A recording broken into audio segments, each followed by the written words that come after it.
Hi, everybody, and welcome back to another edition of Beyond the Cage. I am your host, Jim Gramm. Alongside me is my co-host, Billy Brandt.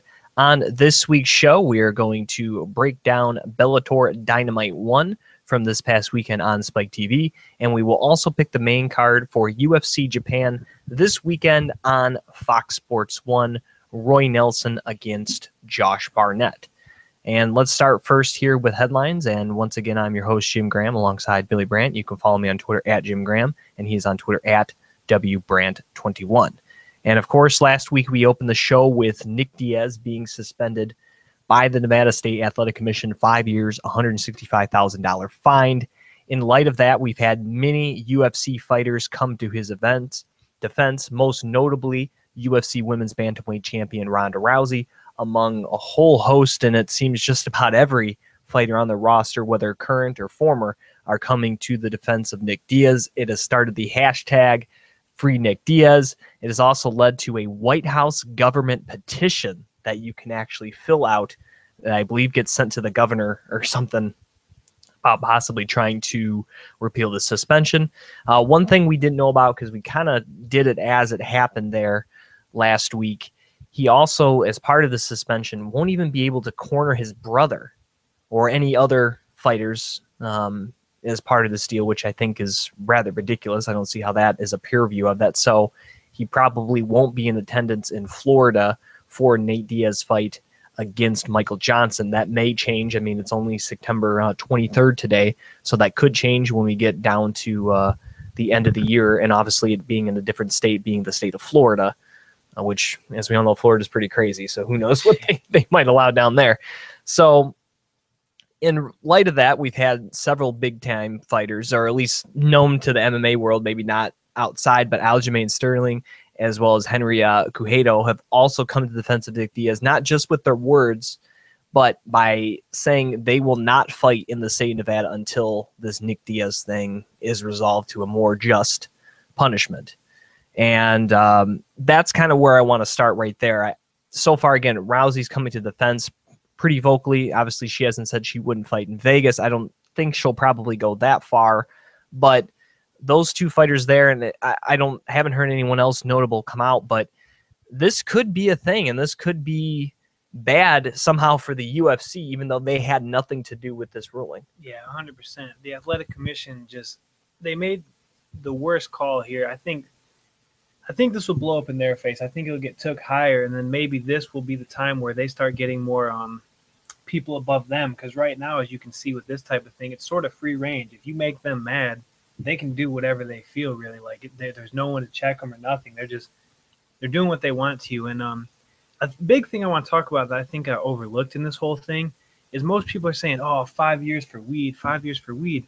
The real problem, I feel like, is they had such a strong case on how he passed the two, and the one test was messed up, and then that all got completely ignored, and he got, like, it's more about the fact that they ignored their case in total and were just, like, putting a target on Nick Diaz. Yeah, and reading over a quick article I found on Yahoo Sports, Diaz, again, who has been fighting professionally since he was 18, he talks about what's next for him, and he talks about, I've been fighting for so long, I've held off, trying to have a kid, trying to get married, giving his life to fighting. He's not really sure what he's going to do. I mean, he's just trying to make ends meet. He's hoping that maybe because of the outrage, some of the states may allow him to fight. Because even though it's a suspension in Nevada, most states usually kind of agree with that ruling. But you may get a state, I'm thinking possibly Colorado, Washington. I know they haven't had a UFC fight in Alaska where marijuana is also legal now. But definitely they've had a lot of big-time fights in Colorado and Washington. I wouldn't be surprised if maybe after a year or something, they might go, hey, you've served enough time in our eyes. We have marijuana legal in the whole state. We don't really care whether you do it. Why don't you come to Colorado? Why don't you come to Washington?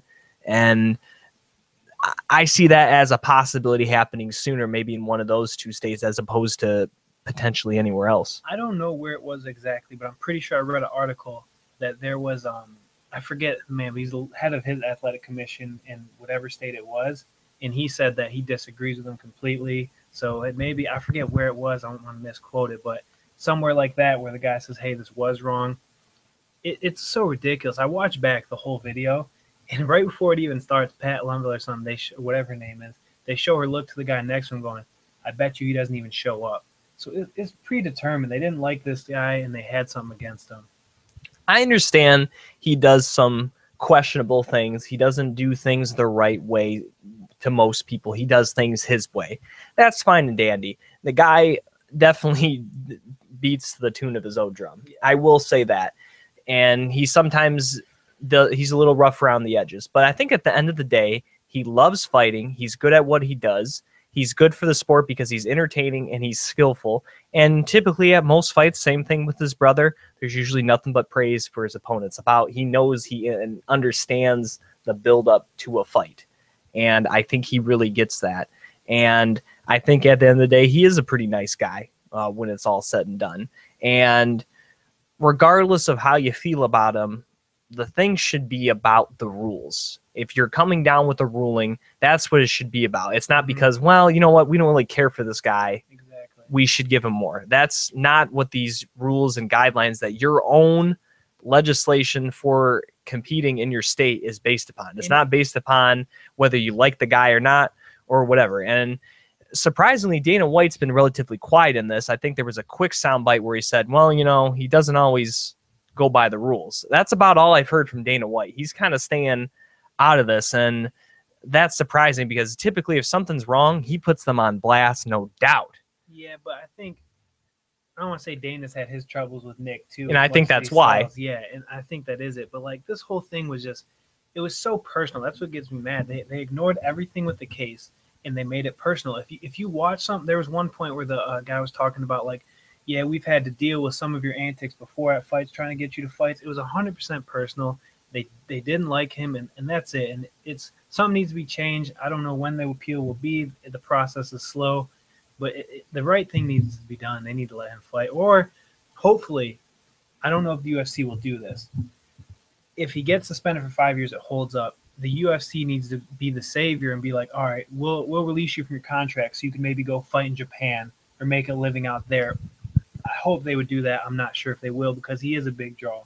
Yeah, I think there may be a certain amount of time that even if he's suspended, I don't know if that contract holds over because obviously he couldn't be offering active fights.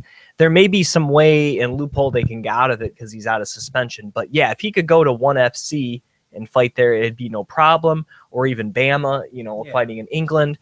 Or technically, as long as it, like I said, most of the states hold it, he could go to Bellator if Bellator does do an event. And like they said, they're partnered with this new, that's kind of going to lead us into one of our future headlines, this new promotion started by the guy with Pride. Obviously, Fedor is going to be over there now. So it could even be in conjunction with that. He fought in Pride, so that's perfect right there for him. And he fought with Scott Coker and Strikeforce, where they had that a very similar agreement where he had that agreement with Dream, where some of the Dream guys came over, and that's when we saw Aoki take on Gilbert Melendez, and obviously Diaz was part of that when he went over there and fought Marius Saramskis. I believe Alistair Overeem was the same way, Gegard Mousasi, quite a few Strikeforce guys kind of towards the end of that run and before Dream collapsed as well. A lot of those guys kind of went back and over. So he's no stranger to fighting over in Japan and fighting with or being promoted by the same guy who's now trying this new organization in Japan. Even like you said in the beginning, the UFC will take heat for this even if it's not their fault. So the best thing they could do is be the hero in this case and be like, hey, we're going to let them make a living somewhere else and release them. And I think that takes a lot of the heat that they get, even though it's not really their fault, but it takes it all off. And they're like, all right, they did the right thing. I would hope so. We'll see. I think if the UFC will probably not make any move into an appeal hearing is set, because obviously if Diaz and his people and the athletic commission, they can work that stuff on itself, the UFC doesn't have to step in. But if either appeal is denied or it doesn't work out, however, it would be nice for them to do that. Yeah. I mean, really, other than, I don't know if Metamoris is under the same purview as MMA fighting, but other than Metamoris, at least in the United States, he wouldn't have as many options. Yeah. Other than doing like the seminar circuit. Even that, like, yeah, how much you gonna fighter? Not compared to what he was making against Anderson Silva. Exactly. And as a Nick Diaz fan, all this aside, I want to see the guy fight more. I love to watch him fight, and he's just a great competitor. He's in some prime years of his life right now. So I hope the right thing happens with this. It's all making me really angry. Hashtag free Nick Diaz. All right. Speaking of sketchy tests, and of course it was a sketchy test that led to possibly the suspension for Nick Diaz. Well, apparently, Josh Gross, one of my favorite reporters, I like to call him a colleague. I don't know him personally, but I like to think we're colleagues. Wrote a great article for Deadspin this past week about a sketchy drug test about Vitor Belfort before his fight against John Jones at UFC 152. Now, kind of reading over the article and people's almost kind of review or rehashing of his piece, which is a pretty lengthy and very in-depth piece, his levels, they don't say officially are over some type of limit. There's never a stated limit about testosterone or TRT, whatever the thing. There's some numbers bounced around that he definitely had more than a man his age should have. There's definitely there, and it looks as though he probably would have failed a test. But the big thing about this is that some staffer who sends out emails about drug results, sends them to a whole bunch of people, and they even quote longtime MMA agent / manager Monty Cox. He goes, yeah, I get these emails, sometimes they're wrong, and they say, hey, and I just delete them, and I don't think anything of it. Well, this was one of the emails that came across, and normally if it doesn't pertain to him, he'll delete it. But they actually sent two other retractions, 3 emails in total saying, delete this email, delete these results. Basically, the results were saying that the levels were elevated for Vitor Belfort. Now, of course, the UFC was just coming off the heels of canceling their first ever event, UFC 151, just a month earlier. So I think that has a lot to go into this kind of being shoved on the rug, telling people to delete it, not talk about it, them doing the fight, somewhere else. And at the time, they were still running the drug testing program through themselves. And that's when kind of one of the reasons they led to doing stuff with the USADA, which is good because, you get situations like this where the organization is sweeping things under the rug. And it's kind of ironic that it has something to do with John Jones because somehow John Jones didn't get in trouble for a failed test for cocaine. So you kind of add this in and they talk about, them. That's why they did the 3 fights in Brazil because the UFC also oversaw it. So it didn't really matter what his levels were. And he officially was on this exemption list and stuff. So it looks bad. It would have looked worse had Vitor Belfort actually pulled off the upset. This is kind of all in hindsight, but right, he did with that armbar. But the bigger thing to me necessarily isn't just Vitor Belfort in just this instance. It's how many other instances did the UFC see results when they were controlling it that weren't favorable for them, that legally, well, maybe not legally, but ethically, they probably should have canceled, but they didn't. And I wonder how many fights actually went through that probably wouldn't went through if they were using some type of other body like the USADA before they went to it. And to me, that's the bigger issue about this story, not necessarily this about 152. And to me, that's a big deal.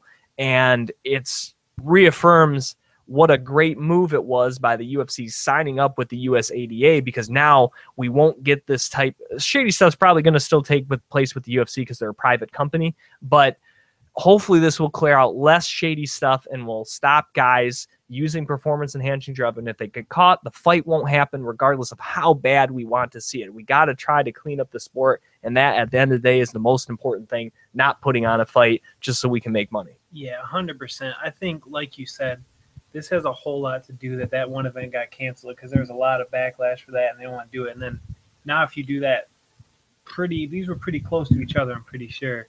So, yeah, you can't do – I got to imagine back in the day it was a lot worse. But now that they got WAD, all that stuff coming through, I think it'll be cleaned up a lot. I do think – I don't know if it was the biggest move because I'm sort of a believer, like any elite level, I think there's something going on.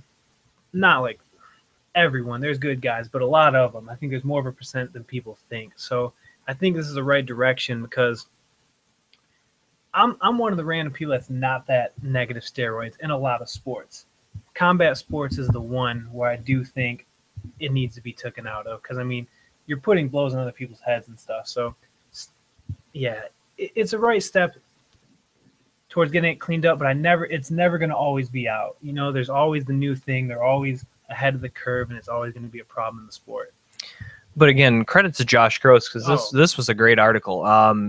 and if people aren't familiar with his work, check it out. He does a lot of stuff typically for ESPN.com. He did this one for Deadspin, but definitely I think one of the best out there covering MMA. So kudos to Mr. Gross on that one. Let's move on, though. We kind of referenced it earlier. Bellator Dynamite and Fedor Emelianenko. I want to get to the Fedor thing first while we sticking with headlines. And it was announced during the middle of the broadcast that Fedor Emelianenko will return to MMA action. It will be on Spike TV. However, it will not be with Bellator. And that is the biggest thing here. And it was kind of maybe somehow misconstrued because they had one of the former guys that ran Pride came out there.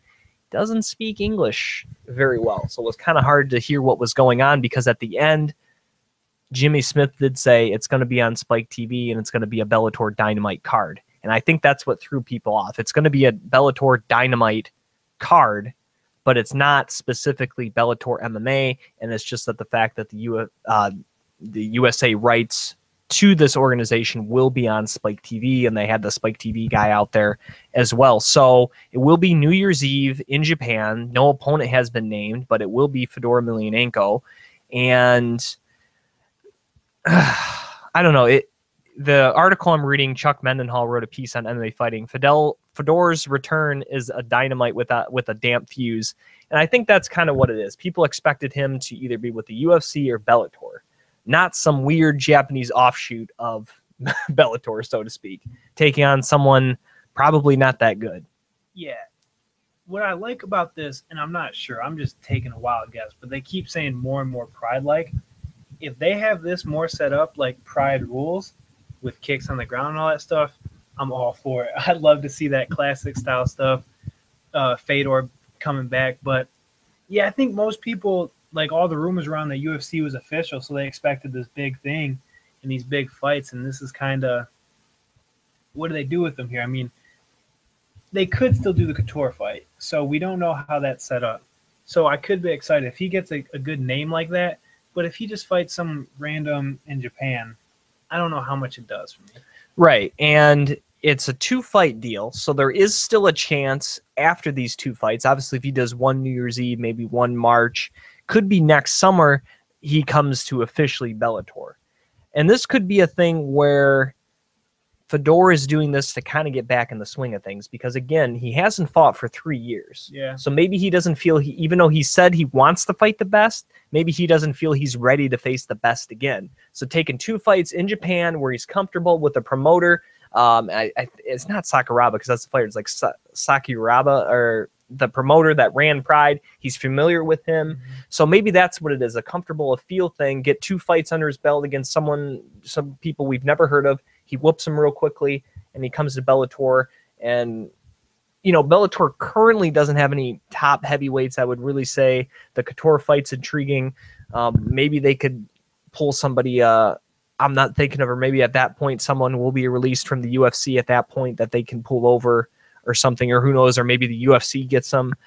There's a lot of possibilities, but that's kind of what I'm thinking, is that he doesn't feel he's ready for top-tier heavyweight talent, so he kind of took what was familiar to him and an offer that was presented to him with a guy trying to reinvigorate Japanese MMA, and who better to do that than a guy who was the face of the biggest organization in Japan for MMA, in Fedor Emelianenko. Yeah, I like that, but it's like, if you're coming back after all this time at this age, I don't know how many fights you got, So if you want to take them 2, if they're rough, I don't know if he has more than 5 fights max left, and even that's a lot. So if he does want to come over and face top competition, he kind of has to get to it.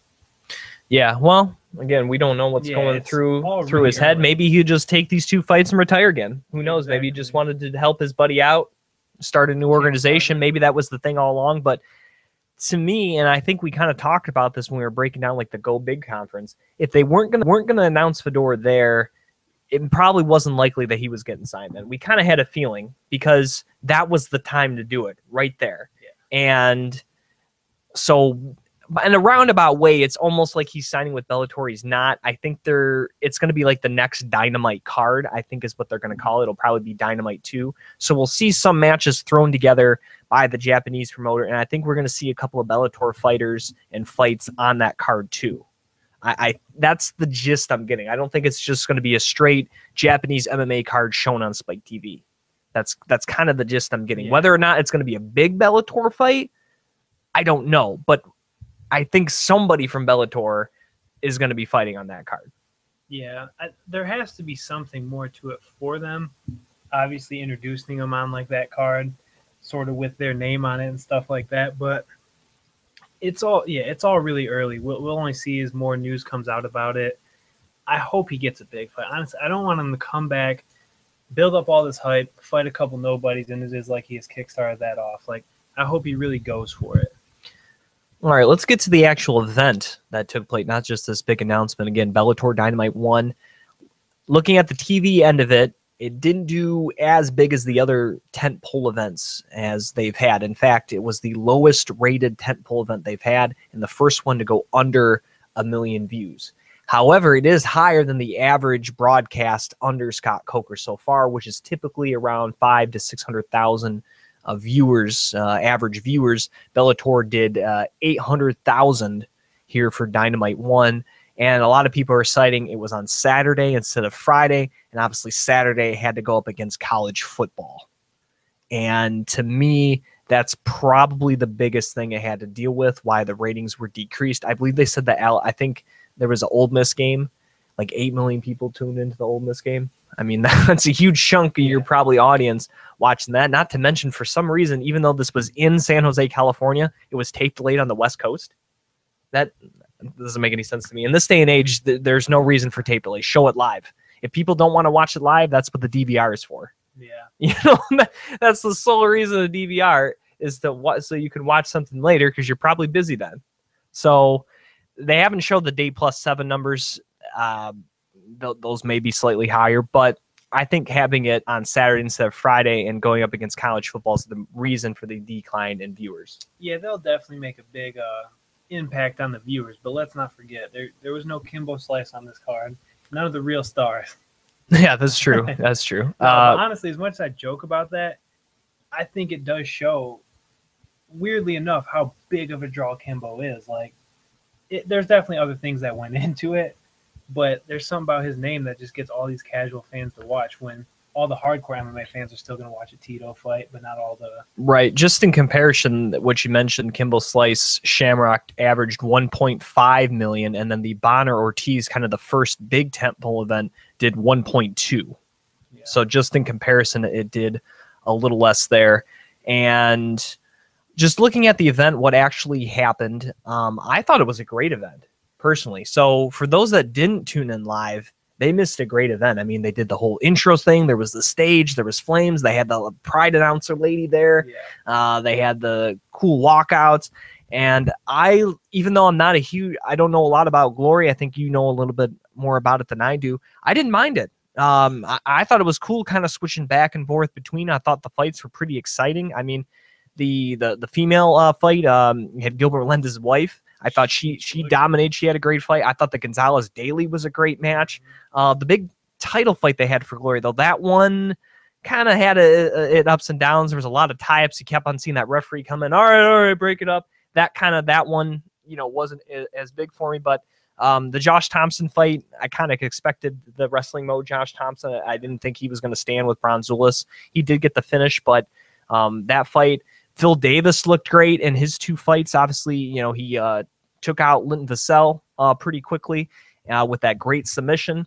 And then he goes and fights we mentioned on the broadcast last week, Francis Carmel was the fill-in guy, or he was fighting in the alternate bout. He won. King Mo appeared to have some bruised ribs. The doctors kind of advised him probably shouldn't go out there. So we didn't get King Mo, who looked good. I'm sorry. Phil Davis beat Emmanuel Newton. I said Linton Vassell. Oh. King Mo beat Linton Vassell. And King Mo looked good. I mean, he definitely did enough to win. And I hope at some point we do get Phil Davis against King Mo, because I think that's tremendous. We got 2 guys that were beast of collegiate wrestlers. So I'd really like to see that matchup down the road. But credit to Phil Davis for 2 straight finishes. That's probably the best I've ever seen Phil Davis look. And these guys, maybe not say UFC, but I would say that Francis Kamaru was in the UFC, and Amanda Newton to me could definitely fight in the UFC's 205 division. I think he's very good as well. So he just didn't beat two nobodies in one night. And I think a good thing is like Emmanuel Newton, even though he's not like whatever they say UFC whatever, he's just as hard as anyone to submit. He's probably one of the harder guys to submit. So I mean, it was nice. Phil pulled that off. Honestly, I thought Phil would kind of grind this tournament out. I thought he would be elite, but he doubled my expectations. I mean, 2 finishes, submission and knockout. I mean, when you see Phil Davis knock anyone out, I can't remember the last one. I don't know if he's ever. Well, he's probably knocked someone out, but in terms of the UFC tenure, I don't think he did. So I think it was a huge, good debut for him. It is a shame. I really want to see the King Mo fight. I think depending on like how the McGeary fight is, they don't do automatic rematches as much as the UFC. So I think we will get that fight next, the winner of that. So that's not saying Phil can automatically beat McGeary. I think that's going to be a tough fight, but we'll talk about that in a minute. But yeah, huge moment for him. I think he looked really good. And I guess there was a big gift because he's surprised he got a belt. I mean, yeah, that probably was pretty surprising. He gets a nice little belt there. That was kind of a cool novelty thing. But Liam McGeary does it again, inverted triangle. I mean, it's difficult once to pull off an inverted triangle, let alone twice. And I still think the first one's a little more impressive because he was in side control. Yeah. But this one's still awfully impressive because I think it was kind of standing up for a minute and then went back down. He kind of readjust. That's when he threw the leg over. He kind of tightened it in. And then again, it's a position because of his long legs. It's a guy, it's tough to prepare for somebody like that. And it's a situation where he's throwing it up. As much experience as Tito Ortiz has, you don't expect something like that to happen. Yeah, Liam, it's one of those guys where you can train all you want, but you're not going to get someone with that build. So you got one like time live to like get the shot against him. And Tito honestly really impressed me in this fight. I didn't even think he'd really be able to take him down. I thought he'd get butchered, but he was in there winning that round, holding the fight, getting ground and pound. And I was like, well, Tito really did show up. He wasn't kidding, but Liam McGeary, not only is he tricky because he has that build, but he's more active than anyone with it. I mean, he is constantly throwing everything at you. So you're constantly defending a submission. Just when you think you're out of one, you're stuck in the next one. So I love his ground game off his back. Now, it looks as though McGeary got a little banged up. I don't know if it was he had a pre-existing injury and it kind of got inflated by the fight, but it looks as though he may be out potentially 3 to 6 months. So obviously that would delay his fight against Phil Davis to obviously 2016. It kind of depends on his quick recovery, but I would imagine that, we don't know a lot of Bellator's 2016 plans yet. They really don't do too many events in December. Even under Rebney, they kind of stopped right before and right after Thanksgiving. So I got to imagine that's going to continue. So once this next wave of couple events hit here with another fight coming up this weekend with Joe Warren against LC Davis headlining, which, oh boy, I can't wait for that one. LC Davis really impressed me in that Totoro fight, and now taking on one of the best in the world in 135, and Joe Warren, the winner, has already been slotted as getting the next shot at the bantamweight title, and that fight's coming up as we're going to see Dantes take on Galvo again. Big deal because Dantes has already beat Galvo. So that's a big fight there. So we'll know more about. To me, bantamweight's probably Bellator's best division anyway. Featherweight's good too, but one of their best 2 divisions they have. So that's really exciting. We get to see some move there. So we'll see what happens there with the title fixture. But we'll do, just because it was such a big event, we'll do a 10 must rating system here. If you had to, what would you give your rating here for Bellator Dynamite 1, Billy? Out of 10 here? I really liked it. I think it all went well and smooth. I think the fighters delivered.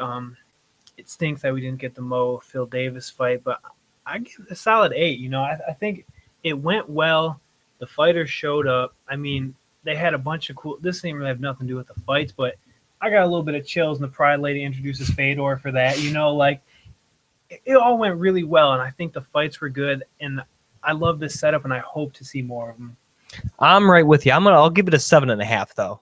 I'll give it I'll drop it a half because of the injury. The Fedor announcement wasn't as great as I thought it was going to be. That's not maybe Bellator's fault, but and I think just the one title fight kind of just fell flat for me with the kickboxing, but it did get me excited. I'm excited for Glory 24 though coming up here in Denver, so that should be pretty exciting. I think they're running 2 or 3 tournaments or something as part of it as well. Yeah, it's another thing too. We were supposed to have Joe Schilling, which would have been a great fight for this, because any Glory fight you watch with Joe Schilling is basically some of the best. I look out for his the most. He's one of my favorites, and he got upset, so we didn't get to see that fight. But I think he has one coming up here in the next month. So Glory has a lot of good stuff, and on that end, I think they did good, because I always preach Glory, talking about how good it was, but like people I have seen it with or talked to about it said, I'm definitely going to tune in now. So I think that job did it right. Well, speaking of kickboxing, we got a pretty good kickboxer facing some serious allegations. As reported this past week on Ariel Helwani's MMA Hour, courtesy of MMAfighting.com, he had a pretty long, lengthy, and interesting interview with former WEC champion Uriah Faber. And it basically kind of goes over his relationship with Dwayne Bang Ludwig, about him coming into Team Alpha Male, him leaving Team Alpha Male, how things were ran there when he was there. And basically you get a picture of a guy who was more or less doing it for the money. A guy who comes in there, guy that had a lot of accolades as a kickboxer, okay, MMA career, had fastest knockout and stuff, but a guy that didn't probably accrue as much money as some other guys did, and kind of came to Uriah Faber, and Uriah Faber was thinking about looking for a coach, kind of taking some of the duties off of him, leading the team and bringing someone else in. And Dwayne said he was needing money, so they signed him and said they would pay him kind of off of bonuses and other stuff. And Dwayne was always kind of hitting him up for more money, hitting up guys in their own gym for private sessions to get more money. He was doing a lot of the seminar tour I kind of talked about, Nick Diaz. And Uriah Faber was saying sometimes he'd only show up, the day of the fight. He'd be wearing the wrong shirt, and he would try to get people to pay him to wear their shirt. And he's like, dude, he's like, if you want, and then he always was talking about Faber saying, when are you going to get me these sponsors? He said, hey, you can get your own sponsors. I can't, I'm not going to get you any sponsors, but if you want to get sponsors, make your money that way, that's fine. And he goes, you want to build up your Dwayne Bang brand, like build that up instead of, just having someone pay you $250 to wear their t-shirt or whatever.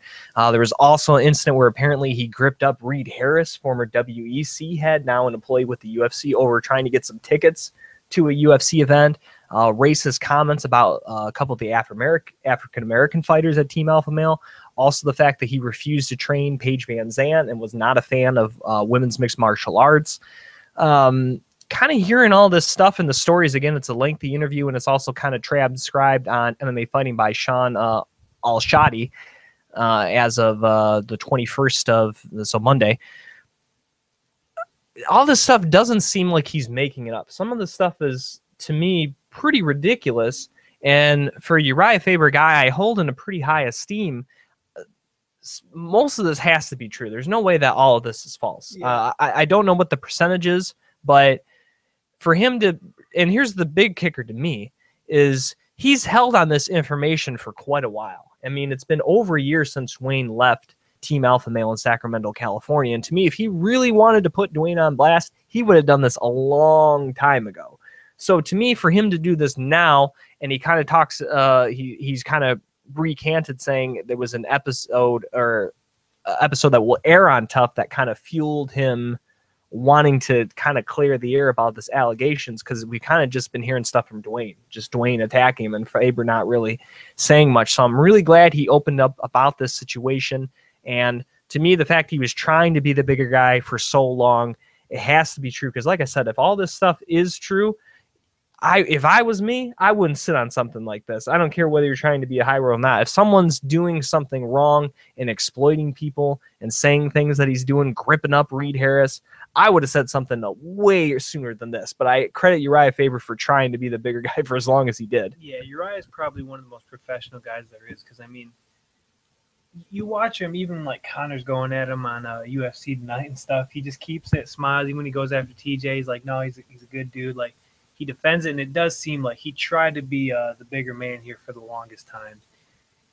Now that it comes out, I don't think I've ever seen like the internet turn on someone so quick as far as Dwayne. Like, this dude comes to Alpha Male, it blows up. Everyone's like, Dwayne's the best coach, Dwayne this, Dwayne that.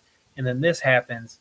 And right after this came out, you see everyone just digging up how terrible of a person he is and all this stuff. But to me, it's hard to talk about. You don't know any of them personally. But if you just look at it, just getting a good read on people, this doesn't seem like Uriah would have much of a reason to just make this up. It seems like he built up for a while and he finally just let it go.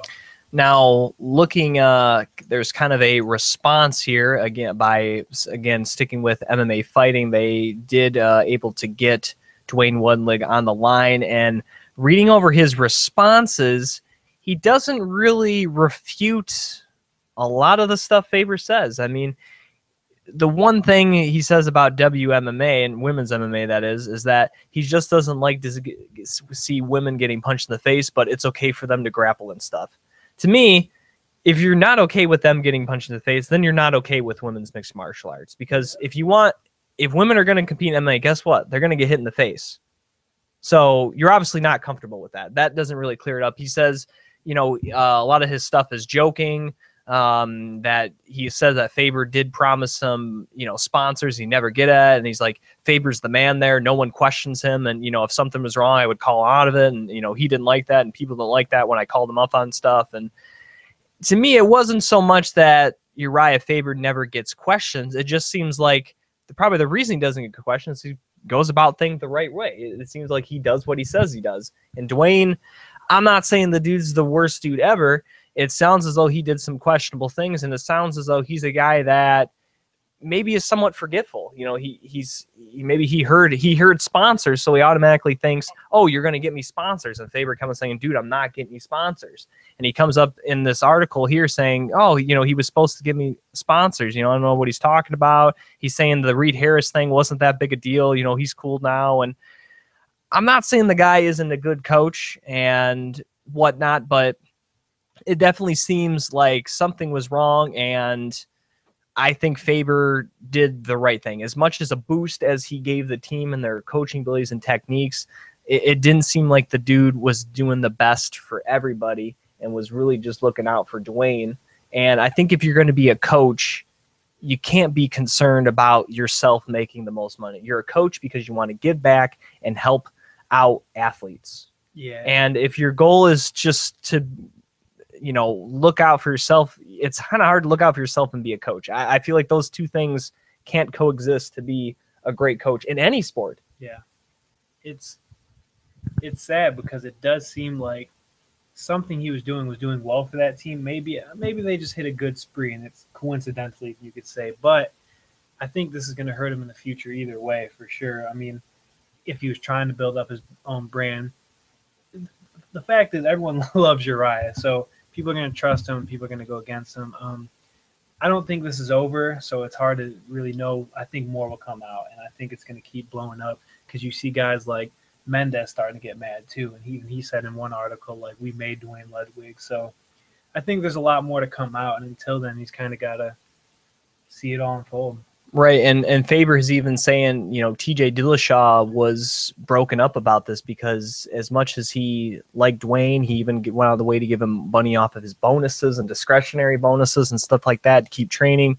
And as much as, he's like a brother to Uriah Faber, and as much as Dwayne has helped him out, he's really torn about having to leave Sacramento to go now to Denver, Colorado to train with Dwayne Bang. And he feels that it's really putting TJ in a difficult spot because, he's even said he's hit up TJ for money like all the time. And it's like, if you're a guy's coach, I understand money's a part of it, but at the end of the day, it shouldn't be all about money. And it seems like Dwayne, because he was hurting for money, that's what he's making everything about.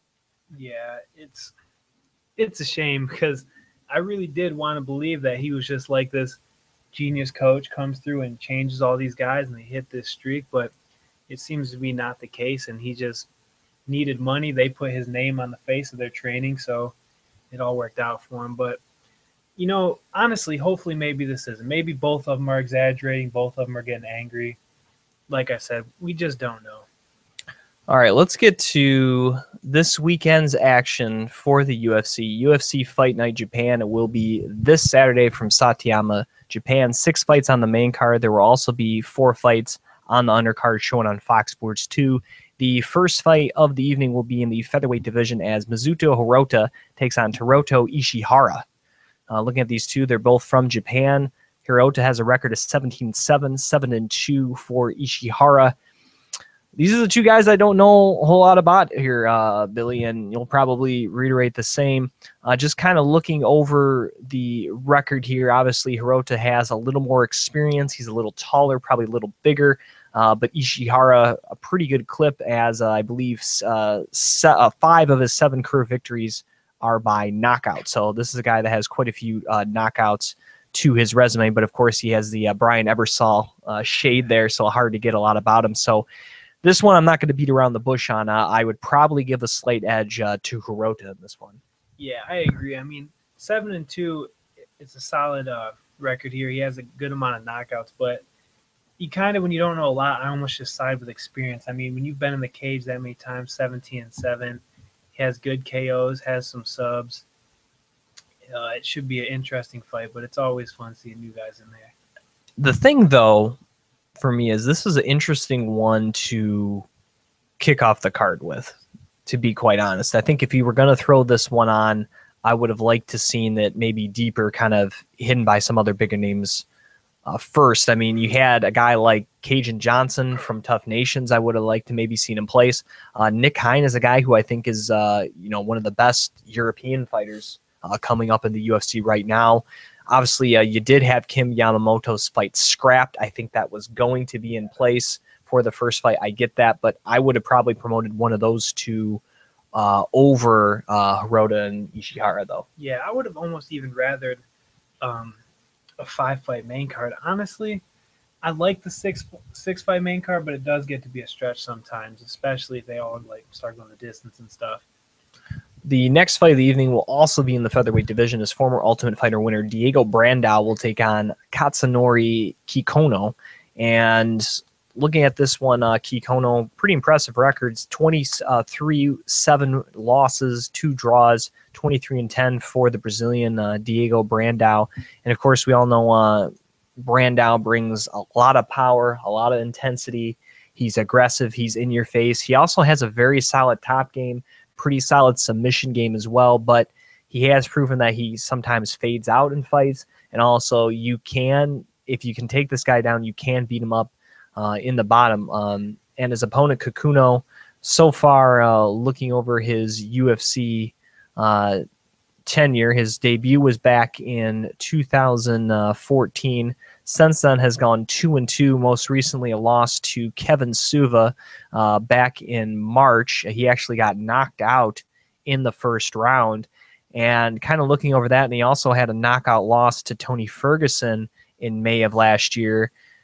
2 losses on your resume with knockouts in the first round, and you're facing another guy who's known for having first-round knockouts. Not only that, do I think Brandao is also the better fighter.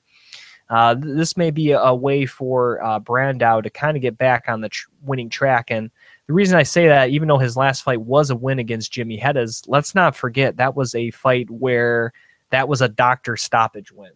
Yeah. Jimmy Hedges had that cut ear. The doctors were concerned that it went on. So to me, realistically, that's almost a no contest because before that, he was coming off 2 consecutive losses to Conor McGregor and Dustin Poirier. So I think if he can beat Kikono, however good he is, that's a good sign for him kind of moving back in the right direction. And to me, if he doesn't win this fight, I think he should get cut because that's effectively 3 out of his last 4 being losses. Yeah, I don't think he will, only because they sort of give Ultimate Fighter guys a better chance. And Poirier and McGregor are tough fights. I mean, there's no excuse there. The one thing I want to say about Kikono was that, did he move down to 45? Was this his first fight down there? Or? I think this would be his second. I think the last fight against Souza was at 45. All right, so we'll see where he goes with this. I mean, it's the second time getting comfortable in the weight class. But like you said, the biggest thing I look at is when you take 2 big knockout losses, and you go up against a guy that's basically known to either knock you out or might fade, So it should be an exciting fight because I think Brandao always brings it. The next fight of the evening will be in the bantamweight division as Taki Mizugaki will take on George Roop. It's been tough times lately for Mizugaki, losing his last 2 fights to Dominic Cruz, and of course that crazy submission there by Aljamain Sterling in his last fight back in April.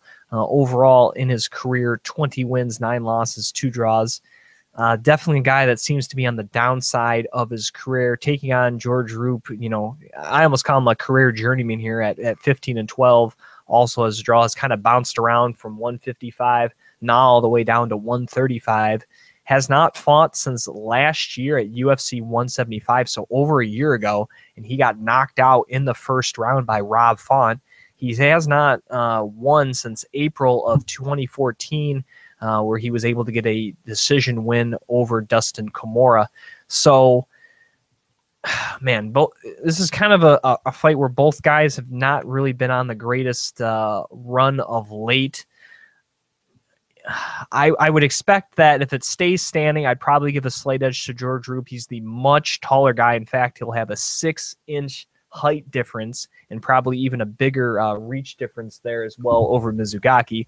But Roop to me is not a very dangerous submission guy. Mizugaki has a very, very strong top game. So if Mizugaki can do this thing to the ground, I think he can ground out a decision victory. But if it stays standing, it stays at range, I would have to go with the American George Roop.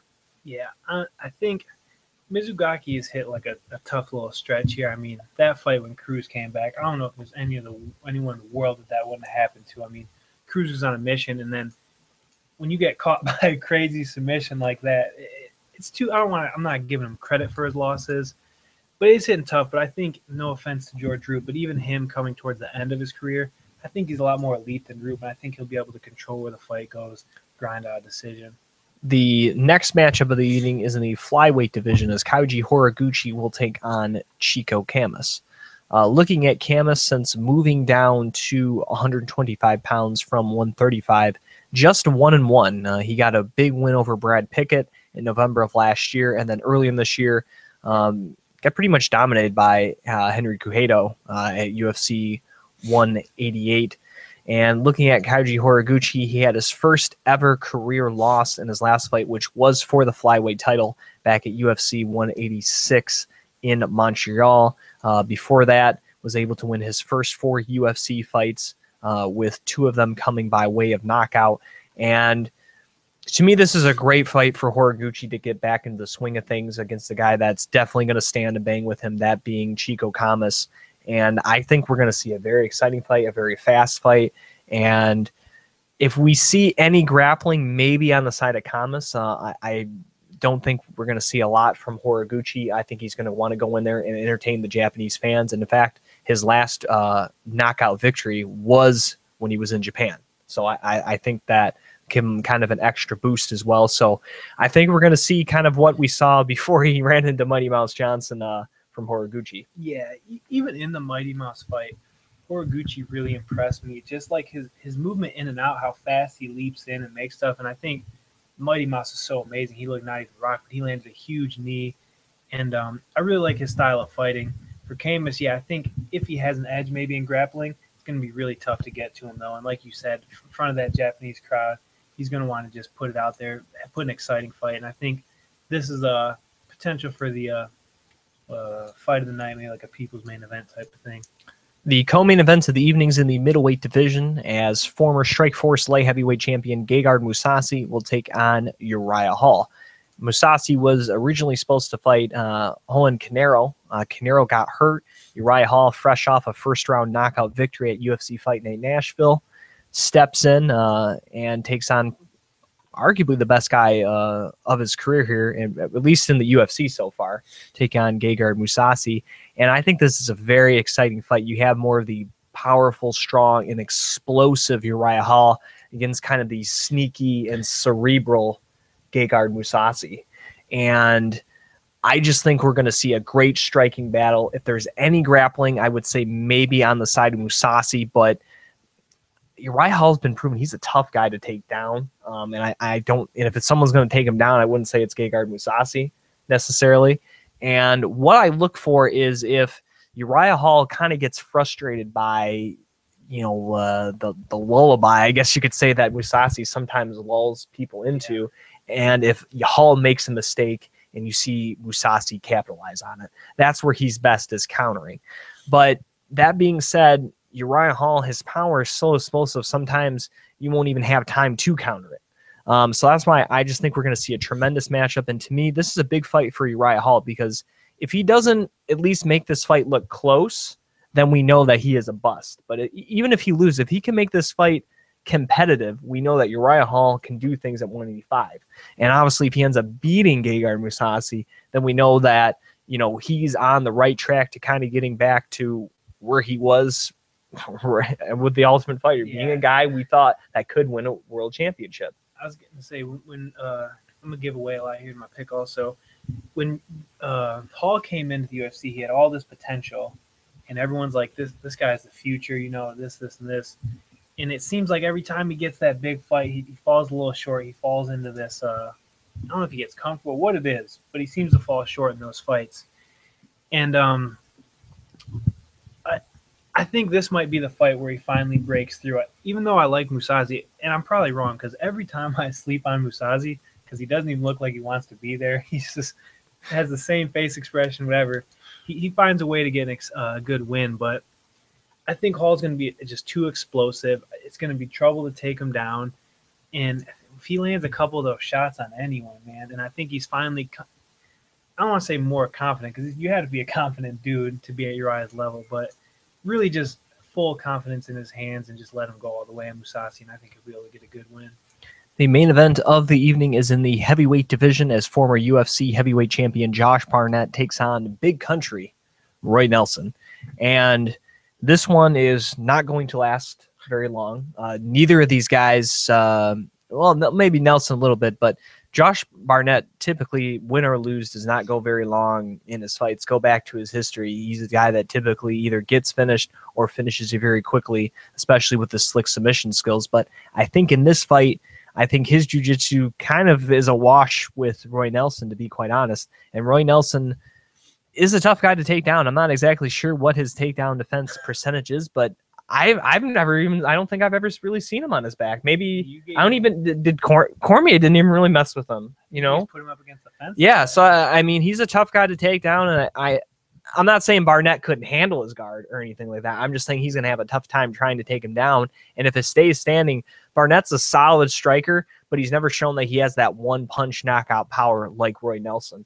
So I'm leaning towards Big Country, but again, a guy that's been around as long as Josh Barnett, you can never really count him out of any fight. Yeah, 100%. And the thing is, this would be such like – they're both their grappling is so good, and it's kind of underrated for not both of them. Maybe I think Barnett gets his credit. Roy Nelson, a lot of people don't realize the grappling he has because he knocks so many people out. But if this was a Metamoris fight, I'd be excited. But I think because MMA UFC, it's almost going to cancel each other out, and we're just going to see a stand-up war here.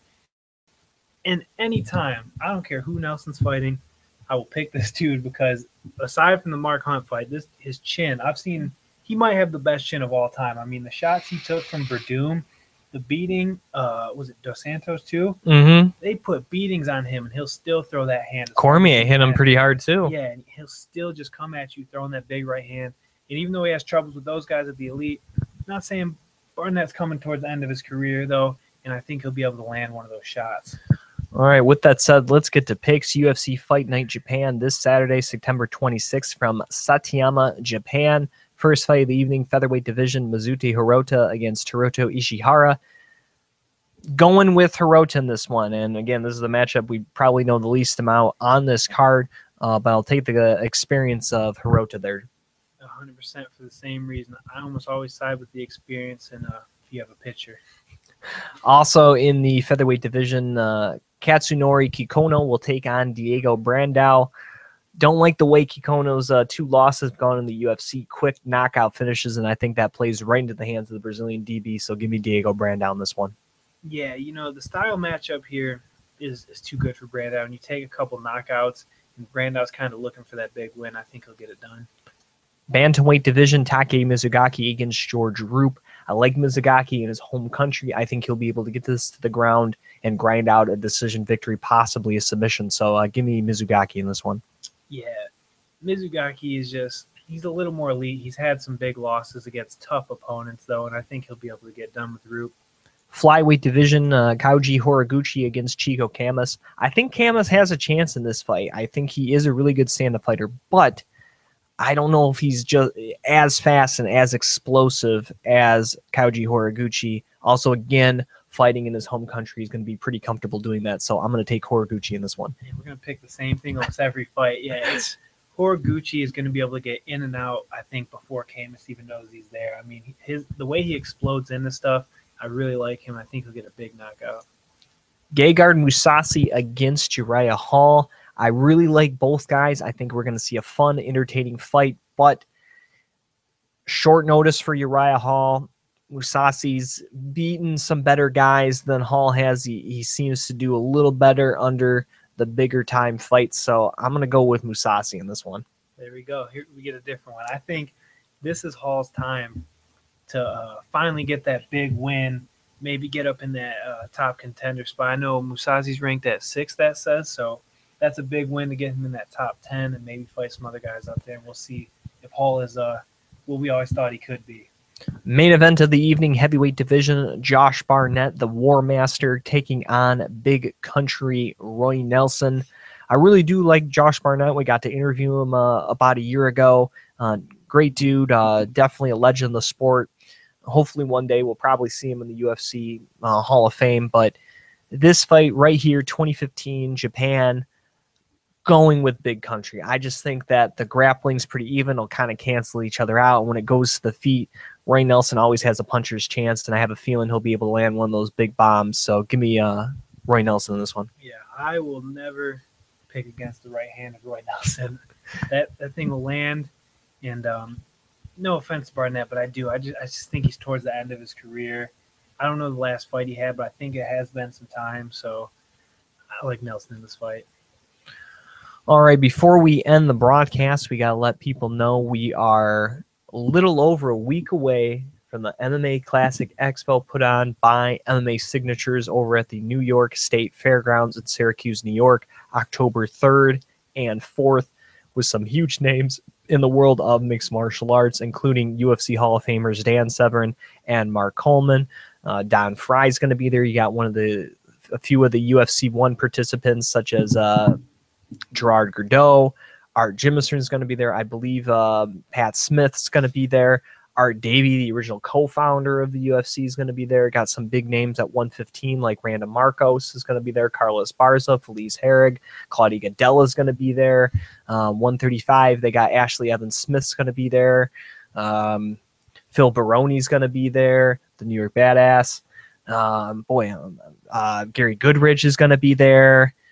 They're going to have a roast with Dan Severn and have a UFC 1 viewing party. There's going to be grappling tournaments going on. Just a cool event. Again, just to remind people, if you haven't already got your tickets or you haven't filled out for the private signing, that stuff's closing soon. So you're going to miss out on your opportunity possibly until next year. So you may have to wait a while, but great event. And like we said earlier, hopefully this event can be a success, because I think if people see how big it is, some of the other UFC champions and whatnot may be more entertained. We talk about the Reebok deal sitting in, looking for sponsorships. Talk about Nick Diaz looking for extra terms of revenue. This is a great way for fighters to get a little extra coin back, meet some fans, sign some autographs, have some fun. And so if you haven't already, go check it out. MMA Classic Expo, courtesy of MMA Signatures and our friend AJ Hiller. So check that out. And we just want to remind everyone again on that. But any other final thoughts before we end the broadcast here, Billy? No, just I'm ending the show like this every time for me is free Nick Diaz. Until that gets settled, that's all you hear out of me. All right, he is Billy Brandt, a.k.a. Big Shot Bill. You can follow him on Twitter at WBrand21. I'm your host, Jim Graham. You can follow me on Twitter at Jim Graham. And before I end the show, I also want to mention, if you didn't notice on our Facebook page, facebook.com/Beyond the Cage Podcast, or of course, if you aren't already subscribed to our YouTube channel, youtube.com/Beyond the Cage Podcast. I had the chance to interview several top female fighters this past week, including Jessica Eli up ahead of her bout just next weekend here at UFC 192. Had a great interview with Jessica. Glad to get her back on the show. So if you haven't listened to that, check that out. I also got to talk to a couple of the winners from Invicta 14, JJ Aldrich and DeAnna Bennett. Both those interviews are right here on YouTube. And in case if you missed them, guess what? I linked them right below for you. So it'll say DeAnna Bennett, JJ Aldrich, a full recap of what they thought about their wins at Invicta 14. And also coming up for next week's show, we're going to have Andrea KGB Leon. So we got that interview coming up as well. So for Billy Brandt, I am Jim Graham. Thank you for listening to another edition of the Beyond the Cage podcast.